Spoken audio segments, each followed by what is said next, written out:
एखाद्या पिढीमध्ये अशी काही माणसं जन्माला येतात. प्रश्न पडतो की अशी माणसं जन्माला येतातच का? जी माणसं सातत्याने समाजामध्ये विष कालवतात, माणसांमध्ये भेद करतात, धर्मामध्ये भेद करतात, देवामध्ये भेद करतात आणि समाजाचं अत्यंत चांगल्या पद्धतीचं चालू असलेलं जे जीवन असतं, समाज जीवन, हे पूर्णपणे विस्कळीत होतं. त्यापैकीच एक आहेत महाशय भारतीय जनता पार्टीच्या आध्यात्मिक आघाडीचे प्रमुख तुषार भोसले. आता हे भोसले आहेत की यांचं आडनाव आणखीन काय आहे यावर अनेकदा प्रश्नचिन्ह उपस्थित केला जातोय, परंतु आपण त्यांना आचार्य तुषार भोसले असं म्हणूया. तर या तुषार भोसले महोदयाने एक अतिशय गलिच्छ विधान काल केलेलं आहे आणि दोन समाजामध्ये तेढ निर्माण होईल किंवा दोन धर्माच्या सौहार्दाला धक्का पोहोचेल अशा पद्धतीचं ते विधान आहे. त्या विधानावर, त्यांच्या त्या भाषेवर आणि घडलेल्या प्रकरणावर आज आपण बोलणार आहोत. नमस्कार, मी राजू पाटील आणि आपण पाहताय द रिंगल लाईव्ह. मित्रांनो, अजूनही आपण रिंगल लाईव्ह हे आपलं चॅनल सबस्क्राईब केलं नसेल तर माझी आपल्याला विनंती आहे ते जरूर सबस्क्राईब करा. मित्रांनो, परवाला 15 तारखेला महाशिवरात्री होती आणि महाशिवरात्रीच्या निमित्तानं संपूर्ण देशभरामध्ये शिवाच्या दर्शनासाठी, भगवान शंकराच्या दर्शनासाठी देशातल्या कोट्यावधी लोकांनी गर्दी केलेली होती आणि प्रत्येक जण शिवाच्या चरणी जाऊन लीन होत होता, शिवाचं दर्शन घेता होता. शिवमय वातावरण संपूर्ण देशभरामध्ये झालेलं होतं आणि संभाजीनगर जिल्ह्यामधल्या सिल्लोड तालुक्यातल्या एका गावामध्ये, रहिमाबाद नावाचं जे गाव आहे, त्या गावामध्ये शिवसेनेचे नेते माजी मंत्री अब्दुल सत्तार यांनीही शिवालयामध्ये जाऊन भगवान शंकराचं दर्शन घेतलं. भगवान शंकराचं दर्शन घेतल्यानंतर काही कार्यकर्त्याचा, हिंदुत्ववादी कार्यकर्त्यांनी तिथे त्या मंदिरामध्ये गोमूत्र वगैरे शिंपडून हे मंदिर पवित्र झालं होतं आणि ते पवित्र करण्यासाठी आम्ही गोमूत्र शिंपडलं असं म्हटलं. त्यावर आध्यात्मिक आघाडीचे हे जे पोपट आहेत, बोलघेवडे, आता हे आध्यात्मिक आघाडीचे कसे आहेत आणि त्यांना अध्यात्म म्हणजे काय हे नेमकं कळतं का? ते फार विद्वान आहेत, ज्ञानी आहेत, त्यांनी फार अभ्यास वगैरे केलाय, त्यांना अनेक पदव्या वगैरे मिळाल्यात असं म्हटलं जातं, परंतु त्यांना या देशाचा जर इतिहास माहित नसेल, या देशाच्या संस्कृतीचा जर इतिहास माहित नसेल, या देशातल्या दोन धर्मातला किंवा धार्मिक सौहार्दाचा जर इतिहास माहित नसेल, या देशातली संत परंपरा जर त्यांना माहित नसेल, तर ही जी आध्यात्मिक आघाडी आहे ना, यापेक्षा यांना गुराखी आघाडीचा अध्यक्ष करायला हवं असं मला स्पष्टपणानं वाटतं. की त्याने तर काय म्हटलं की अब्दुल सत्तार यांना मंदिरामध्ये, गर्भगृहामध्ये जाण्याचा काय अधिकार आहे? ते हिंदूंची मंदिर आहेत, गर्भगृहामध्ये गेल्यानंतर आमची मंदिरे अपवित्र होतात आणि त्यांना जर अशा गर्भगृहामध्ये जाऊन दर्शन घ्यायचं असेल तर त्यांनी हिंदू धर्म स्वीकारला आहे का याचं उत्तर द्यावं. बघा, हा तुषार भोसले हा भारतीय जनता पार्टीच्या आध्यात्मिक आघाडीचा अध्यक्ष, देवेंद्र फडणवीसांचा चेला, लाडका चेला असा प्रश्न उपस्थित करतोय. माहितीये याला काही? या देशाची संस्कृती, या देशाच्या परंपरा, या देशाची सामाजिक सभ्यता, या देशाचा सर्वधर्म समभाव किंवा यांच्या पूर्वसुरीने, भारतीय जनता पार्टीच्या पूर्वसुरीने आजपर्यंतच्या इतिहासामध्ये कोणकोणत्या मस्जिदीला भेट दिल्या, कुठल्या कुठल्या दर्गाला भेट दिली, कुठल्या कुठल्या मजारवर चादर चढवलेल्या, या गोष्टीचा अभ्यास या सदग्रस्ताला आहे काय? मित्रांनो, आपण जरा विचार करा ना. ते भेटले तर त्यांना असा प्रश्न जरूर विचारा की अटल बिहारी वाजपेयी हे अजमेर शरीफ दर्ग्यामध्ये 2 वेळा जाऊन त्यांनी तिथे मोइनुद्दीन चिश्ती यांच्या मजारवर चादर अर्पण केली होती आणि प्रार्थना केली होती. अटल बिहारी वाजपेयी हे भारतीय जनता पार्टीचेच आहेत ना? हे तुषार भोसले याला माहित आहे का? आणि जर असेल तर ते अटल बिहारी वाजपेयी का गेले होते यावरही प्रश्नचिन्ह उपस्थित करतायत का? किंवा जे हिंदू मजारमध्ये जातात त्या हिंदूला असं विचारलं जाणार आहे का की तुम्ही पहिल्यांदा मुस्लिम धर्म स्वीकारा आणि नंतर तुम्ही दर्ग्यामध्ये, मजारमध्ये, मस्जिदीमध्ये जा, असं हा तुषार भोसले म्हणणार आहे का? त्यानंतर बघा, अनेक फार मोठी लांब लाईन आहे, खूप मोठी. केंद्रातल्या आता तत्कालीन मंत्री स्मृती इराणी याही दर्ग्यामध्ये जाऊन त्यांनी अनेकदा चादर चढवल्याचे पुरावे उपलब्ध आहेत. किंवा इतर नेते जे संपूर्ण देशातले आहेत भारतीय जनता पार्टीचे, त्यांनी अनेकदा अनेक अशा दर्ग्यांमध्ये जाऊन चादर चढवली आणि हिंदू मुस्लिमांच्या राष्ट्रीय एकात्मतेसाठी प्रार्थना केलेली आहे. ते जाऊ द्या, देवेंद्र फडणवीस जे की या तुषार भोसलेचे लाडके आहेत, हा फोटो पहा, हा फोटो जर या तुषार भोसलेला दिसत असेल तर हे देवेंद्र फडणवीसच आहेत ना. हे मजारवर चादर चढवतायत ना, मजारवर मान तुकून मजारीचं दर्शन घेत आहेत ना. अरे तुषार भाई, देवेंद्र फडणवीसांनी आपला धर्म बदलला होता का? त्यांनी मुस्लिम धर्म स्वीकारला होता का? किंवा मजारमध्ये जाऊन चादर चढवण्यासाठी मुस्लिम धर्म स्वीकारावा लागतो का? तू कसला आध्यात्मिक आघाडीचा अध्यक्ष आहेस? असे प्रश्न आता महाराष्ट्रातली जनता विचारते. ज्या वारकरी संप्रदायाच्या तू गोष्टी करतोस ना, किंवा ज्या वारकरी संप्रदायामध्ये तू प्रवचनकार, कीर्तनकार वगैरे आहेस असं म्हटलं जातं, वारकरी संप्रदाय कळतो? वारकरी संप्रदायामधले संत तुला माहिती आहेत का? की कोणी कोणी कशा पद्धतीनं या देशामधली सांप्रदायिक एकता कायम ठेवण्यासाठी, सर्व धर्म समभावाची शिक्षण देण्यासाठी काम केलंय? निदान दोन उदाहरणं तुला सांगतो. आचार्य तुषार भोसले, तुला खास मी आज तुला या शब्दामध्ये तुझा उल्लेख करतोय, कारण तू अत्यंत वाईट असा शब्दप्रयोग केलेला आहेस. त्या शब्दप्रयोगाचा निषेध तर आहेच आहे. आणि आचार्य तुषार भोसले म्हणजे कोणी शंकराचार्य वगैरे लागून गेलेला नाही. आणि जर तो भारतीय जनता पार्टीचा शंकराचार्यच असेल तर भारतीय जनता पार्टीने आता बाकी ठिकाणाला जाऊ नये, आचार्य तुषार भोसलेच्या दर्शनाला गर्दी करावी.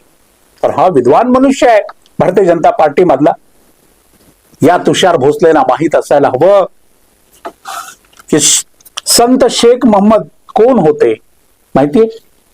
आचार्य तुषार भोसले तुम्हाला माहितीये कोण होते? वारकरी संप्रदायाच्या तुम्ही गोष्टी करताना संत लतीफ कोण होते माहिती? वारकरी संप्रदायात त्यांचं काय योगदान होतं? पंढरीच्या पांडुरंगासाठी त्यांची पालखी कुठून कुठपर्यंत कशा पद्धतीने जात होती आणि ते कसे पांडुरंगाच्या भक्तीमध्ये लीन होते माहितीये? त्यानंतर संत जेतूनबी, ज्या की बारामती तालुक्यातल्या माळेगाव इथल्या होत्या, त्या संत होत्या आणि वारकरी संप्रदायाचा भगवा पताका खांद्यावर घेऊन ते पांडुरंगाची, विठ्ठलाची भक्ती करत होते. हे माहितीये ही गोष्ट आपल्याला? आचार्य भोसले, आपण आचार्य आहात, कसले कसले अर्धवट आचार्य तुम्ही आहात. सुफी संत खाजा मैनुद्दीन चिश्ती, निजामुद्दीन औलिया, फखरुद्दीन गंज शंकर असं त्यांना म्हटलं जात होतं.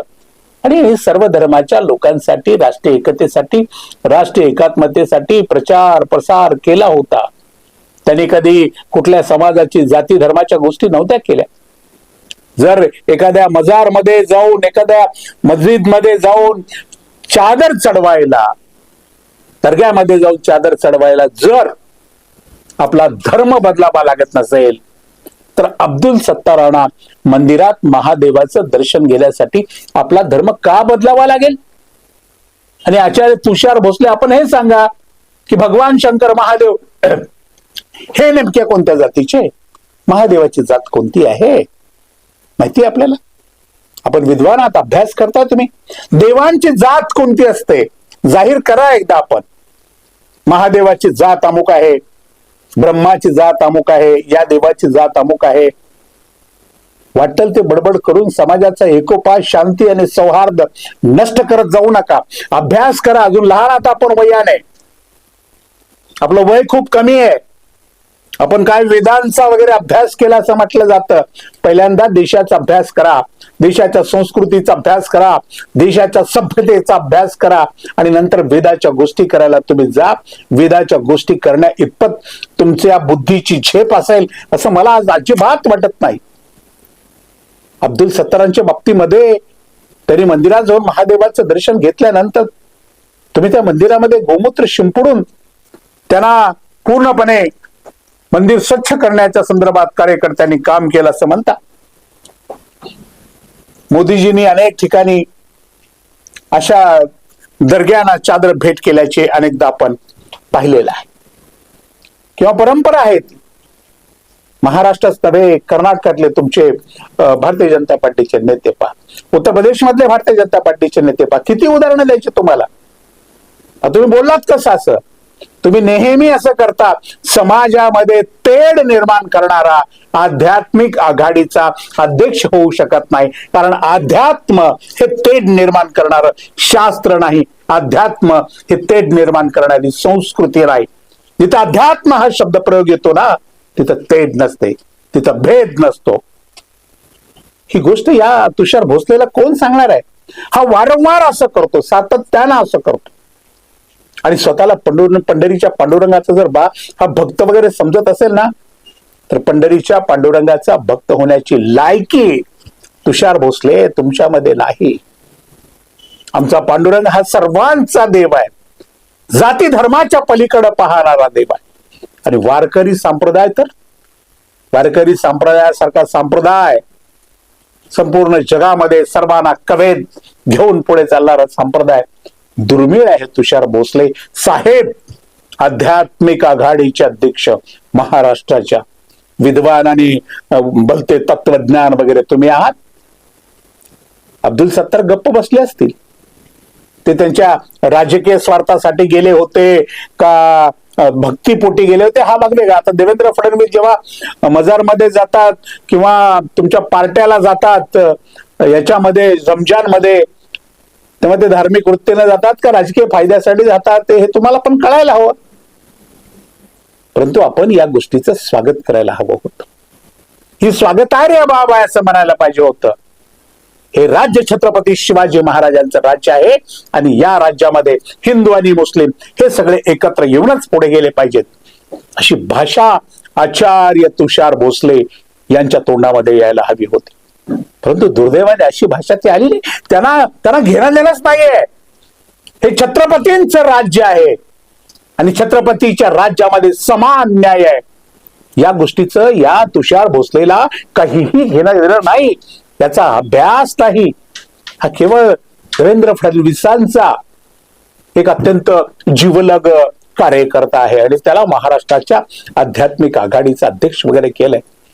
भारतीय जनता पार्टीच्या नेत्यामध्ये जर कुठल्याही नेत्यामध्ये जर हिंमत असेल तर त्यांनीही अब्दुल सत्ताराच्या या मंदिरामध्ये, शिव मंदिरामध्ये जाऊन दर्शन घेण्याच्या कृतीचा निषेध करायची हिंमत दाखवावी आणि पुढे यावं आणि प्रश्न उपस्थित करावेत की का गेले. या तुषार भोसलेला कोणीतरी सांगा, शिकवा. कोण शहाणे त्यांच्या जवळ लोक असतील तर त्यांना सांगा की जेव्हा केरळ मधल्या शृंगेरी मठावर मराठ्यांनी हल्ला चढवला होता, पुण्यातल्या किंवा पेशव्याने हल्ला चढवला होता, शारदेचं मंदिर उद्ध्वस्त तिथं केलं होतं, शारदेची मूर्ती पडली होती, तेव्हा शृंगेरी मठाच्या शंकराचार्यांनी जातीने मुसलमान असलेल्या टिपू सुलतान यांच्याकडे मागणी केली होती की या मंदिराच्या जीर्णोद्धारासाठी मदत करा, या मंदिराचं रक्षण करा, या शारदा देवीच्या मूर्तीची पुनर्स्थापना करण्यासाठी सहकार्य करा. तेव्हा टिपू सुलतान यांनी या मंदिरासाठी सोने, चांदी, रोख रक्कम, भेट वस्तू, मंदिराला लागणारं, बांधकामासाठी लागणारं सगळं साहित्य, मूर्तीच्या पुनर्स्थापनेसाठी लागणाऱ्या सर्व गोष्टी पुरवल्या होत्या आणि पत्र लिहिली होती शंकराचार्यांना की सद्गुरू ज्या ज्या गोष्टी लागतील त्या पुरवण्यासाठी मी तयार आहे. माहितीये आचार्य तुषार भोसले तुम्हाला, ही आपली भारताची संस्कृती आणि ही भारताची संस्कृती जर तुम्हाला माहित नसेल तर तुम्ही आध्यात्मिक आघाडीचे अध्यक्ष होण्याच्या लायकीचे नाही, तुम्ही गुराखी आघाडीचे अध्यक्ष व्हा. आज इतकंच. अशाच महत्वाच्या विषयावर रोखोक भाष्य ऐकण्यासाठी पाहत राहा रिंगण लाईव्ह, आवाज महाराष्ट्राचा.